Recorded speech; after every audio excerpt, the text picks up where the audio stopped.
കേരളം പാൽ ഉൽപാദന മേഖലയിൽ സ്വയം പര്യാപ്തതയിലേക്ക് അടുത്തുകൊണ്ടിരിക്കുകയാണെന്ന് മുഖ്യമന്ത്രി പിണറായി വിജയൻ. ക്ഷീരമേഖലയിലെ വളർച്ചയിൽ മിൽമ വലിയ പങ്ക് വഹിക്കുന്നുണ്ടെന്നും മിൽമയുടെ ഇടപെടൽ ക്ഷീരമേഖലയെ കൂടുതൽ സജീവമാക്കിയെന്നും പിണറായി വിജയൻ പറഞ്ഞു. റീപൊസിഷനിങ് മിൽമ പദ്ധതി ഉദ്ഘാടനം ചെയ്യുകയായിരുന്നു അദ്ദേഹം.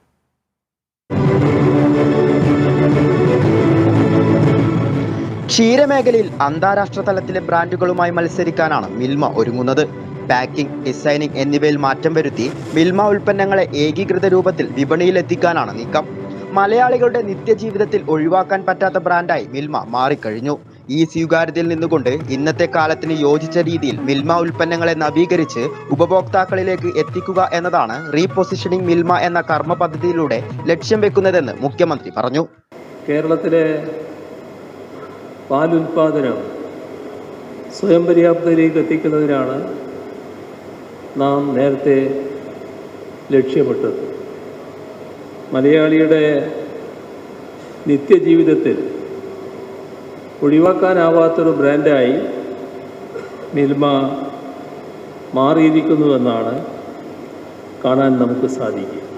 ക്ഷീരമേഖലയ്ക്ക് അർഹിക്കുന്ന പിന്തുണയാണ് സംസ്ഥാന സർക്കാർ നൽകി വരുന്നത്. ക്ഷീര കർഷകരുടെ വരുമാനം ഉയർത്തുവാനുള്ള നടപടികൾ ഇതിനകം തന്നെ പ്രാവർത്തികമാക്കി.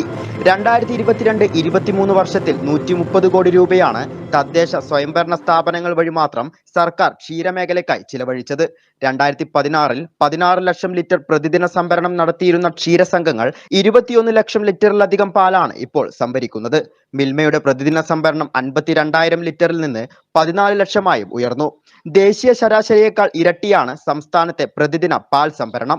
മന്ത്രിമാരായ Antony Raju, J Chinchu Rani, Milma chairman KS മണി എന്നിവർ പരിപാടിയിൽ പങ്കെടുത്തു. Kerala vision news, Thiruvananthapuram.